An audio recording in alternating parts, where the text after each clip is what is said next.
ಸರ್ಕಾರಿ ಶಾಲೆಯ ಶಿಕ್ಷಕಿಯೊಬ್ಬರನ್ನ ಮಾರಕಾಸ್ತ್ರಗಳಿಂದ ಕೊಚ್ಚಿ ಭೀಕರವಾಗಿ ಹತ್ಯೆ ಮಾಡಿ ದುಷ್ಕರ್ಮಿಗಳು ಶವವನ್ನ ರಸ್ತೆ ಬದಿಯಲ್ಲಿ ಸುಟ್ಟು ಹಾಕಿರುವ ಘಟನೆ ಕಲಬುರಗಿಯಲ್ಲಿ ನಡೆದಿದೆ.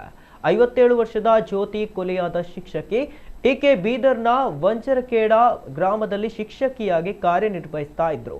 ಆದರೆ ಈಗ ಆಕೆಯ ಮೃತದೇಹ ಕಲಬುರಗಿಯಿಂದ ಬೀದರ್ಗೆ ತೆರಳುವ ಮಾರ್ಗ ಮಧ್ಯದಲ್ಲಿ ಸುಟ್ಟು ಕರಕಲಾದ ಸ್ಥಿತಿಯಲ್ಲಿ ಪತ್ತೆಯಾಗಿದೆ.